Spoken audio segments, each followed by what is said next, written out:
The biscuit sat untouched on the table. Zara's hands were clenched in her lap, her eyes fixed on the wall. The fan above her let out one weak turn and stopped. The only sound was the flickering of the old light and the steady hum of rain tapping the window. Across from her stood Principal Damillar.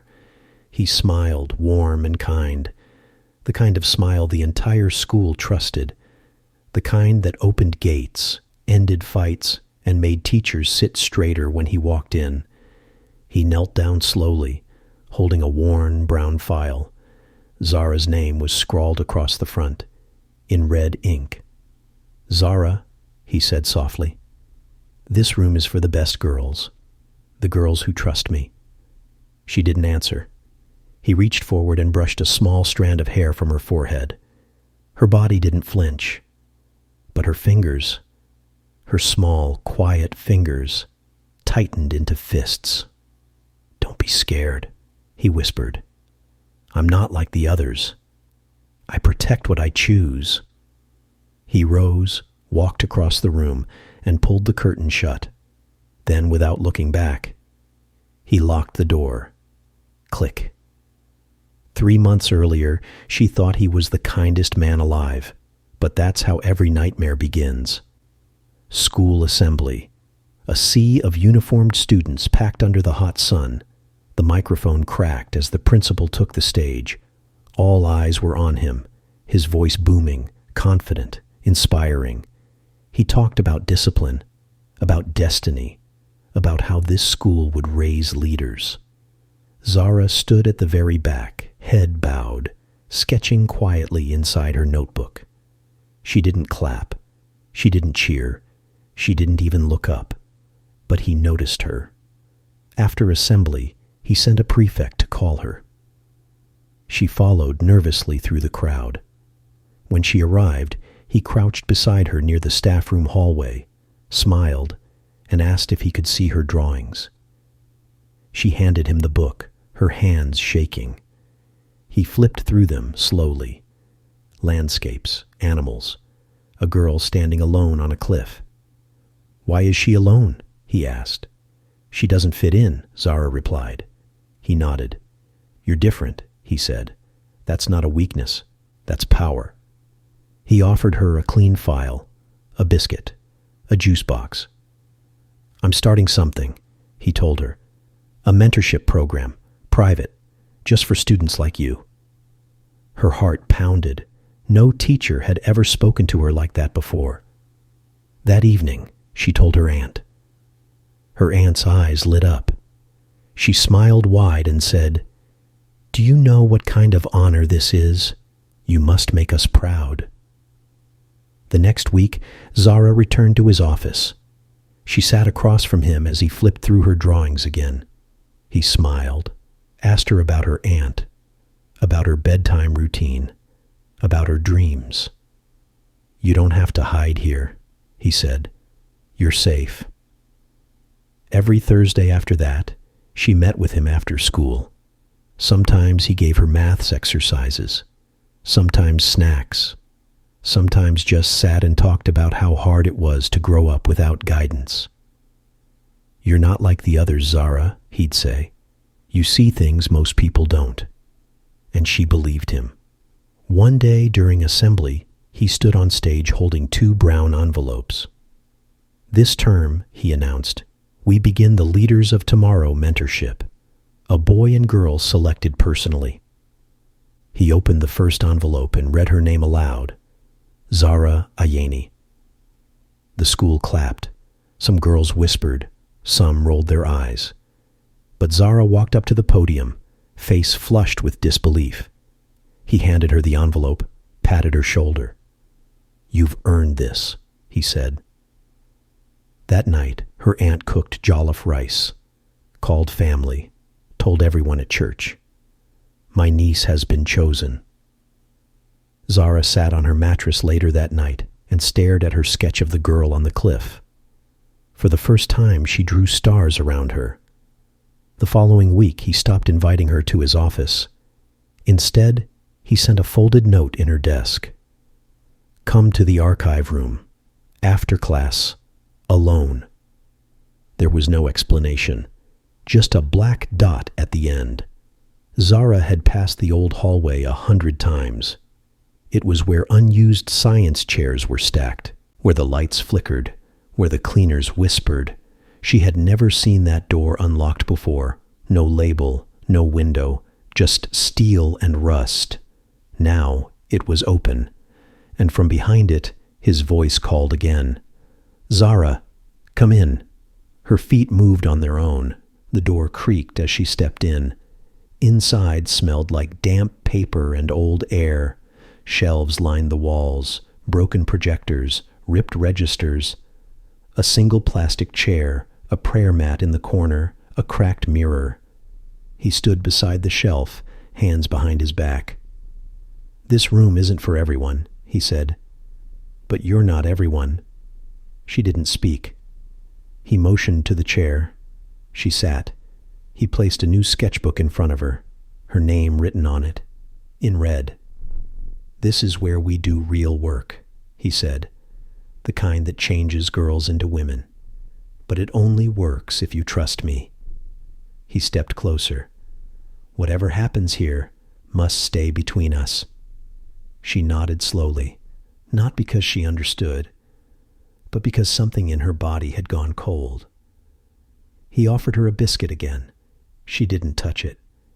He placed a hand gently on her shoulder. "You're not just a student anymore, Zara. You're my legacy."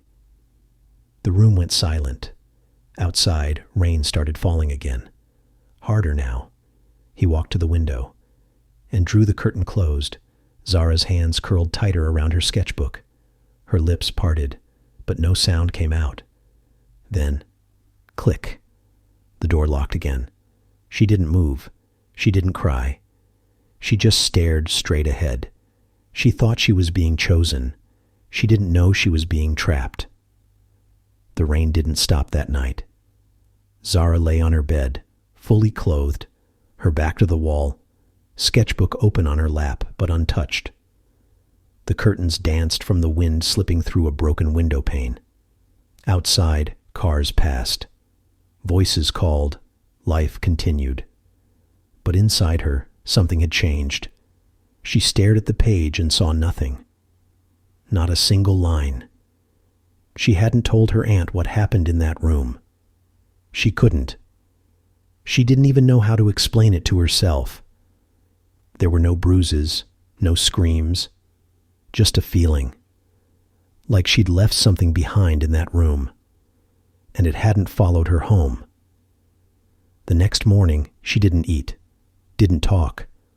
Her aunt barely noticed. She was running late for work again. At school, nothing looked different. Students laughed. Teachers shouted. Assembly ran as usual. Except when Principal Damilare stood on the podium, he looked directly at Zara and smiled. She looked away, but everyone else kept clapping. He was still the same man in their eyes, still their protector, their savior.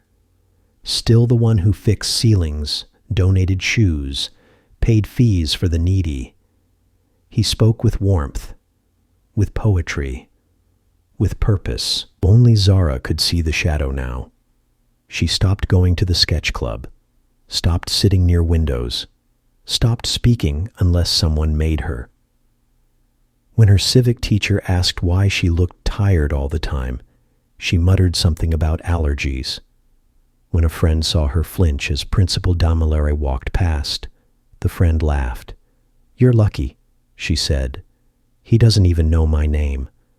Zara wanted to scream, but she smiled instead. Every Thursday, she received a folded note in her locker. No name, no handwriting, just the same line each time. After school, same room. She ignored the first one. The next day, he called her into his office, smiled. "You missed your appointment." "I didn't feel well," she said. He leaned forward, calm and quiet. "I hope you're not starting to disappoint me." Her mouth went dry. He stood, closed the blinds. "You know what happens to students who waste opportunity?" She shook her head. "They get forgotten." She didn't miss another appointment after that. Inside the hidden room, he didn't touch her. Not yet. He spoke, trained her, told her she was chosen, that her loyalty was part of her test, that greatness came from silence, that outsiders wouldn't understand. And she started to believe him, because it was easier than believing something worse. One afternoon, as she left the room and stepped into the hallway, she saw another girl waiting just outside the stairwell, a younger girl, small, skinny, holding a sketch pad. They locked eyes for a moment. Then the girl looked away. The next day, Zara passed that same girl in the library. Her sketch pad was gone. Her smile was, too. Zara stopped walking. She wanted to ask, wanted to warn her. But fear held her tongue like a knife. That evening, Zara sat on the rooftop of her building, legs crossed, drawing. She drew the same girl again, the one on the cliff. But this time the cliff was gone. She was falling, arms out, eyes closed. Zara didn't realize she was crying until the tears hit the paper. She folded the sketch and tore it into pieces and threw it into the wind. The next Thursday, she came late to the room. On purpose. He was waiting. He didn't speak. He closed the door slowly, turned off the lights. You were 32 minutes late. I'm sorry, she whispered. No, he said. You're slipping. She backed into the wall. He stepped closer. She felt her heart rise into her throat. And then a knock on the door. Fast, loud, persistent. Principal, a student shouted from the hallway. Urgent message. The vice principal needs you now. He froze, jaw tight, eyes locked on her. Then he stepped back. Go, he said through clenched teeth. I'll call you tomorrow. She ran out so fast she didn't hear what he shouted after her. That night, she didn't go home. She walked the streets until after dark, through alleys, through markets, until the buses stopped running and people stopped noticing her. When she finally got home, her aunt screamed at her, called her ungrateful for the principal's help, for the reputation she was building, for making her late with worry. Zara said nothing. She crawled into bed, still dressed, and stared at the ceiling until morning. She stopped responding to his notes after that. He sent her one every day, each one shorter than the last, until one day it just said, You can run, but you're already mine. Zara ripped the paper, stuffed it into the back of her desk. And that afternoon, she walked up to the one teacher she still half trusted, her literature teacher, and said in a shaky voice, What if something is happening in this school and no one sees it? The teacher blinked. What kind of something? Zara opened her mouth, then stopped. What if she was wrong? What if she made everything worse? I think someone is lying, she said. The teacher sighed. Sweetheart, this school is built on lies. Go finish your assignment. That night, as she washed her socks in the sink, she found another note tucked into the cuff of her uniform. No envelope, no handwriting, just one sentence. Stop pretending you have a choice. She stood there, water running, socks forgotten. Her heart dropped, because the note wasn't from him. It was from someone else, another girl, someone who'd been in that room too, and someone who had stopped fighting. The next morning, Principal Damilar called Zara's name over the school's PA system. His voice echoed through every corridor. Zara Ayeni, report to the back building immediately. Alone. She didn't move. Students looked around. Some giggled. Ah, you're in trouble, someone said. But Zara stayed seated, frozen, until a hand touched her shoulder. She turned. It was the girl from the stairwell. She looked terrified, but her voice was steady. "You're not the only one," she whispered. "He told me the same things." Zara's lips trembled. "He said he loved me," the girl added. Zara blinked, tears forming. "But he doesn't," the girl said. "He just takes what he wants."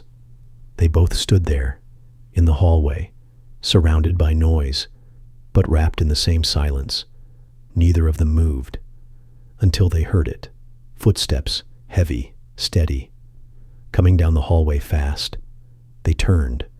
Principal Damilari appeared from the far end, eyes sharp, face unreadable. He didn't speak. He just walked toward them, slow, certain, silent. And the moment he passed the vice principal's office, he locked eyes with both of them, smiled, then turned around and walked away. But the message was clear. He wasn't done. Not with her. Not yet. Zara didn't sleep that night. She lay beneath her blanket, staring at the crack in the ceiling, listening to the buzzing of a dying mosquito trapped in the bulb. Her sketch pad lay unopened beside her. She didn't touch it anymore, not since the day she saw that girl, the one from the stairwell, the one who whispered, "You're not the only one." It had changed something. Zara started watching more closely. In the morning, she noticed the girls who sat stiff in class, the ones who flinched when the principal passed, the ones who never raised their hands in assembly anymore. They were all different ages, different backgrounds. But they shared one thing, the same look in their eyes, like something had been taken from them, and like they knew no one would ever give it back. That week, Zara skipped her usual walk home and followed one of them, a junior girl named Bisi. She trailed her from behind, pretending to tie her shoe when she stopped. Bisi entered the archive hallway. Zara stood at the corner, heart pounding. 10 minutes passed, 15. Then Bisi came out, face pale, steps slow. Zara stepped back into the shadows before she could be seen. The next day, Bisi didn't come to school. Her desk stayed empty for 3 days. When she finally returned, she had a swollen eye and said she fell down the stairs. Zara felt something in her chest collapse. She decided to act. After school, she waited until the staff room was almost empty. Then she walked to the guidance counselor's office and knocked. The woman looked up, startled. "Come in." Zara sat down and said the words out loud for the first time. "I think Principal Damilari is hurting students." The counselor didn't react. She just blinked, slowly. "What do you mean?" she asked. Zara hesitated.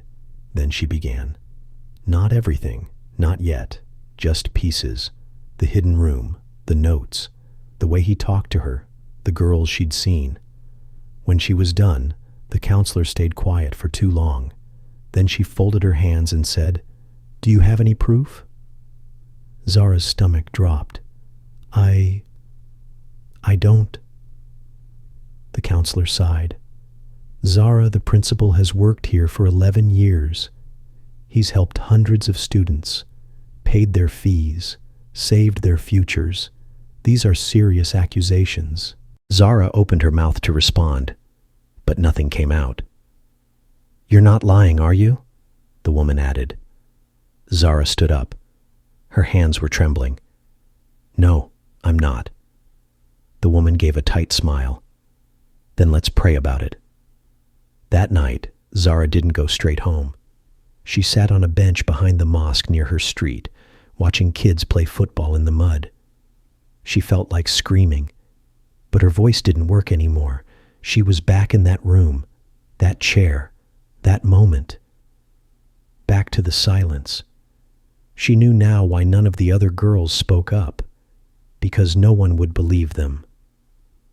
The next day, Principal Damilari sent her another note. "You're testing my patience." She tore it up, but later that week, during biology class, she was called to the staff room. There he was, sitting with the school administrator, smiling, polite. He praised her academic progress, asked about her aunt, told the administrator that she was a model student, but he was concerned. "She's been distant," he said, "withdrawn. I'm worried she's being bullied." Zara stared at him, at the man who once held her shoulder in the dark and whispered about destiny. Now here he was, playing the victim. She wanted to scream, but she just nodded. "I'm fine." The administrator smiled.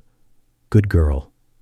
As she left the room, Damilare leaned in and said under his breath, "Keep playing, but remember, I always win." The walls were closing in. She had to do something more.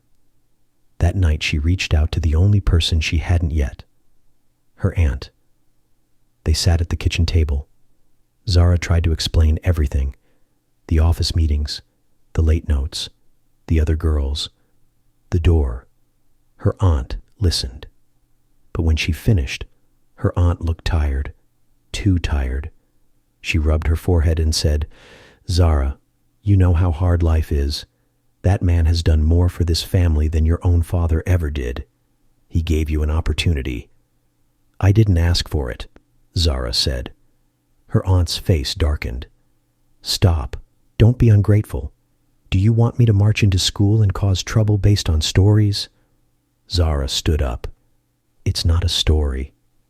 Her aunt didn't reply. She just shook her head and went back to counting receipts. Zara walked to her room, locked the door, and slid down to the floor. She didn't cry. She just stared at the door and waited for morning. By the end of the week, she had made a decision. If no one would believe her words, she'd give them something they couldn't ignore. She borrowed her aunt's old phone, taped it inside her sketchbook. She waited until the next note came. This time, she went. She entered the room. He was already there. He locked the door, smiled. "I knew you'd come back. They always do." He stepped closer, too close. Zara opened the sketchbook slowly and pressed record. The phone trembled inside her sketchbook. Zara kept her hand steady, holding it just high enough, just still enough. Principal Damilare was talking again, soft and sweet, like always. He told her she was forgiven, that every great student stumbles before she shines. He touched her arm. Zara didn't flinch this time, because she knew what was coming. And this time, she wasn't the one trapped. She asked him a question, voice calm. "Do you do this with all the girls?" He smiled. "You're not like the others. I don't have to lie to you." He said it so casually, so naturally, like it was normal. Zara closed her sketchbook slowly, pretending to end a drawing. Inside, the phone kept recording. She looked him in the eye. "I'm leaving now." He laughed. "You think you can walk away? You belong to this place and to me." "No," she said, "not anymore." She walked to the door. He tried to block her path, but something had shifted. This time, she didn't back away. She stared at him with something colder than fear. He hesitated, then stepped aside. She unlocked the door, walked into the hallway, and didn't stop walking until she reached the main road. She didn't go home. She went to her literature teacher instead, the only adult who had ever looked at her with real concern, even if she hadn't believed her before. Zara dropped the sketchbook on her desk. "Play the recording." The woman hesitated, then pressed play. The voice filled the room, and the silence that followed was louder than anything Zara had ever heard. The teacher's hands shook. "Zara, what is this?" "It's truth," she said. "Do you believe me now?" The next 24 hours were chaos. The teacher took the recording to the school board. The board took it to the education ministry. Parents were called. Meetings were held. Phones rang nonstop. By sunrise the next day, Zara's story was everywhere. And yet, the man himself was gone. He didn't come to school, didn't answer calls, didn't collect his car from the parking lot. He had vanished, but the damage didn't. Police opened an investigation. 3 more girls came forward, then 5, then 9, each one with a different story, each one with the same pain. A task force was sent to search the building. Behind the hidden door, they found old files and locked drawers. Inside those drawers, photos, notes, drawings, names. It had been happening for years. Zara didn't cry. She just watched the news reports quietly, watched the interviews with angry parents, shocked teachers, and ashamed officials. She waited for someone to ask her how she felt. No one did. The school reopened after 2 weeks. New principal, new policies, new cameras. Everyone acted like it was over. But it wasn't. Because in every hallway, there were echoes. In every classroom, silence. And in every girl who had ever sat in that chair, a piece of her was still missing. Zara didn't return to the sketch club. She didn't speak much. She just carried her new sketchbook wherever she went. One day, during assembly, a teacher called her name and asked her to say something to the students.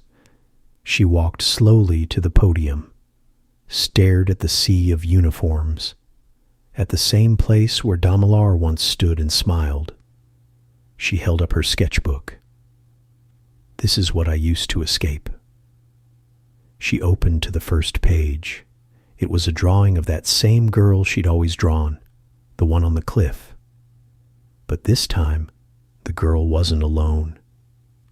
She was standing in front of a locked door, and behind her, a line of other girls, holding hands, watching her, waiting. The students said nothing. Zara stepped down from the podium. As she passed her old classroom, a younger girl reached out and tugged her sleeve. "Thank you," the girl whispered. Zara smiled. The bell rang. Life continued. But some stories stay open forever, based on too many true stories that were never heard in time.